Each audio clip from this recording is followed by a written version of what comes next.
নমস্কার। আজকে আমরা প্রত্যেক মাসের মতো আজকেও আলোচনা করব যে এই মাসের মিডিল থেকে পরের মাসে স্টার্টিংটা, যেটা আমি প্রত্যেক মাসেই আপনাদের কাছে এক্সট্রা সংযোজনটা করে থাকি। যেমন এটা চলছে মে মাস। মে মাসে অলরেডি আমি মাসিক রাশিফল আপনাদেরকে প্রেজেন্ট করেছি। কেউ কেউ দেখেছেন, কেউ কেউ তো এখনো দেখেনি বা বাকি আছেন, দেখে নেবেন আমার দিগদর্শন চ্যানেলে। আজকে এই মে মাসে আলোচনা করব, কিন্তু একটা বিশেষত্ব আছে। কি? মে মাসের 10 তারিখ থেকে আগামী মাস অর্থাৎ জুন মাসের 10 তারিখ পর্যন্ত, অর্থাৎ আগামী 10টা দিন জুন মাসের কেমন যাবে, এক্সট্রা বোনাস যাকে বলে, বোনাস পাওনা প্রাপ্তি। সুতরাং এক্সট্রা কিছু পেলে আমাদের কার না ভালো লাগে। প্রত্যেক ক্ষণেই কিছু না কিছু গ্রহ তার রাশি চেঞ্জ হচ্ছে, কারণ মেজর 4টে গ্রহ তো চেঞ্জ হচ্ছে একই রকম একই সিচুয়েশন। যেমনি আপনার শুক্রদেব 14 তারিখে বৃষ রাশি ছেড়ে মিথুন রাশিতে প্রবেশ করবে, অর্থাৎ 14ই মে। বুধ 29 তারিখে বৃষ রাশি ছেড়ে মিথুন রাশিতে প্রবেশ করবে। সূর্যদেব 15 তারিখে মেষ রাশি ছেড়ে বৃষ রাশিতে প্রবেশ করবে, এবং মঙ্গল 11 মে আপনার মীন রাশি ছেড়ে তার নিজ রাশি মেষ রাশিতে প্রবেশ করে রুচক যোগ তৈরি করবে। এবং 14 তারিখে গজলক্ষ্মী রাজযোগ তৈরি হবে। গজলক্ষ্মী রাজযোগ কিভাবে তৈরি হবে? গজলক্ষ্মী রাজযোগ তৈরি হবে আপনার শুক্র আর বৃহস্পতির সংযোগে, অর্থাৎ রুচক যোগ গজলক্ষ্মী রাজযোগ তৈরি হলো। এরপর বৃহস্পতি চলে যাবে পুনর্বসু নক্ষত্রের 3য় হাউস বা থার্ড চরণে চলে যাবে। কবে যাবে? 14 মে। মঘা নক্ষত্রে কেতু কিন্তু প্রবেশ করবে। মঘা নক্ষত্রে কেতু প্রবেশ করবে তার চরণে। সেটার জন্য আপনারা অবশ্যই আমার প্রোগ্রামটা ফলো করতে হবে, সেখানে আমি বলে দিয়েছি কবে যাবে, কোন চরণে যাবে।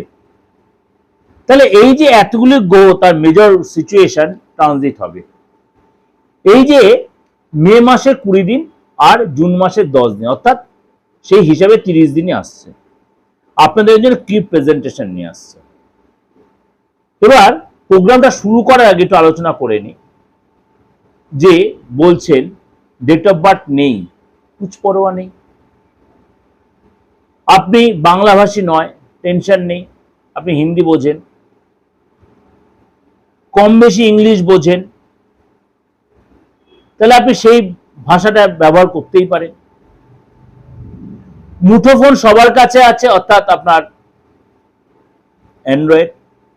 ডেট অফ বার্থ নেই তো কি আছে? আপনি যে ধর্মের যে বয়সের লোক হন, আপনার যে অবশ্যই আপনার ভবিষ্যতে জানতে ইচ্ছা করে, আপনার নামটা দিয়ে দিন, হাতের ছবিটা পাঠিয়ে দিন।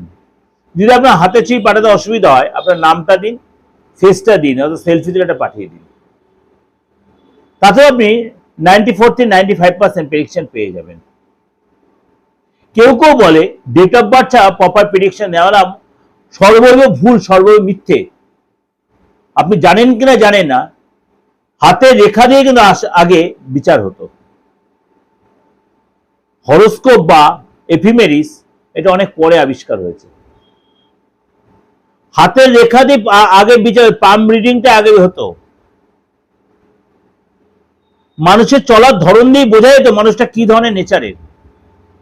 মানুষের মুখ দেখে বোঝা যেত তার মধ্যে কি কাজ করছে। যেমনি আমাদের আগেকার দিনে বয়স্ক মা ঠাকুমাদের একটু চিন্তা করুন, যাদের বাড়িতে এখনো মা ঠাকুমারা বয়স্ক আছেন, চিন্তা করে দেখবেন কোনো একটা কিছু ভুল কিছু করে এলে মা ঠাকুমাদের ধরা পড়ে যেত। এটা বলে ফেস রিডিং।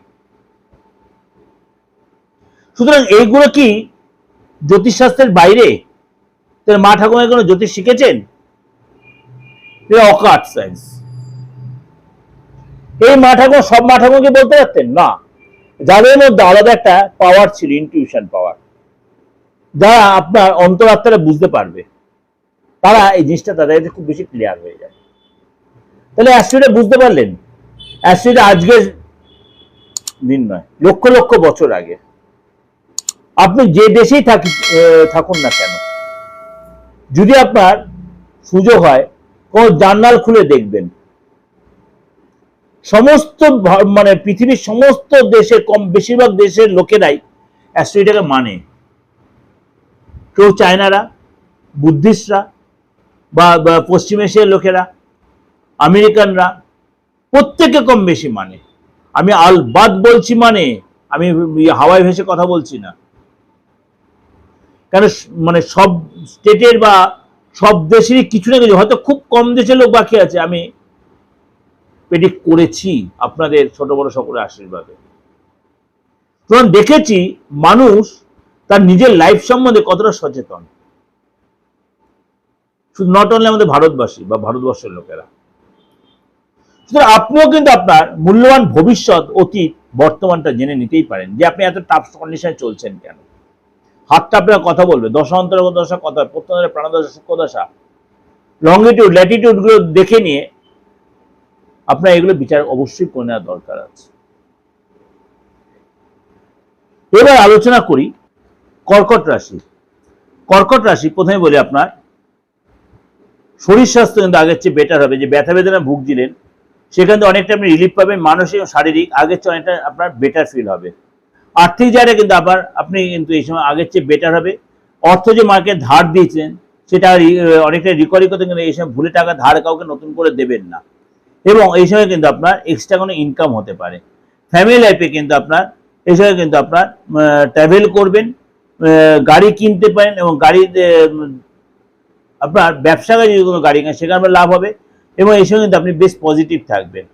সন্তানের জায়গাটা কিন্তু আপনাকে আগে থেকে বলি, চোট আঘাত অ্যাক্সিডেন্টের ভয় থাকবে 10 থেকে 12 তারিখ পর্যন্ত। এই সময় কিন্তু আপনার সন্তানের কেরিয়ার ভালো, সন্তানের কাছে আপনি কোনো গুড নিউজ পেতে পারেন। চাকরি জায়গায় যারা রয়েছেন, অফিসে আপনার ইচ্ছা পূরণ হবে, নতুন করে চাকরি পেতে পারেন, এবং নতুন করে জব আপনার পাওয়ার প্রবল সম্ভাবনা থাকবে। ব্যবসা জায়গাটা বলি, ব্যবসায় কিন্তু আপনি যে গভর্নমেন্ট প্রবলেম বা এসব প্রবলেম যেগুলো হচ্ছে সেটা অনেকটাই সলভ হবে। সেটা কিন্তু আপনার মানে 12 তারিখের পরে আপনি চেষ্টা করে বেশি ভালো হবে, এবং নতুন করে জব, নতুন কোনো সুযোগ আপনার আসবে। অবশ্যই তন্ত্রমতে, জ্যোতিষ মতে আপনি রেক্টিফাই করার প্রয়োজন আছে আপনার। নাহলে আপনার দেখুন, আপনার কোয়ালিটি থেকেও আপনি কিছু করতে পারছেন না। আপনি পুরুষ হন বা মহিলা হন, আপনার সন্তানের কিছু করতে পারছেন, আপনার হাজবেন্ড, আপনার ওয়াইফ অনেকদিন তো চাকরির চেষ্টা করছে, বিয়ের চেষ্টা করছেন, আপনি দীর্ঘদিন প্রেম করছেন, প্রেমটা বিয়েতে রূপান্তর হচ্ছে, বা আপনি একাধিক প্রেম করেছেন মনের, সেই জায়গা আপনি পাচ্ছেন না। ব্যবসা করছে, ব্যবসা ডেভেলপ আসছে না, কোথায় আটকে আছে দেখুন আগে। আপনি কোথায় মাথা দিয়ে শুচ্ছে সেটা আগে দেখুন। আপনার ফ্যামিলি কেউ কেউ বেঁধে রেখে দিয়েছে, আপনার আত্মীয় স্বজনরা বা আপনার প্রতিবেশীরা, সব কাজে আপনি বাধার সম্মুখীন হচ্ছেন।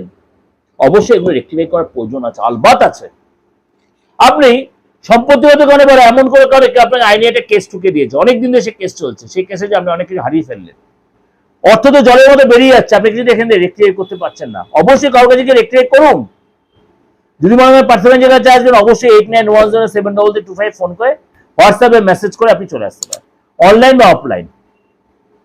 যেমন আপনাদের সব রকমের আলোচনাটা করলাম, কিন্তু আমার ব্যবসাগত আলোচনা করলাম, আমার প্রফেশনাল আলোচনা করলাম, অ্যাস্ট্রোইড আলোচনা করলাম, আপনাদের প্রবলেমটা কি করে সলভ করে সেটা আলোচনা করলাম, আবার 10 to 10 আপনার কেমন যে সেটা আলোচনা করলাম।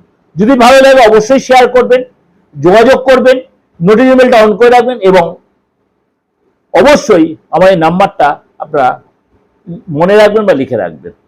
ভালো থাকবেন, নমস্কার।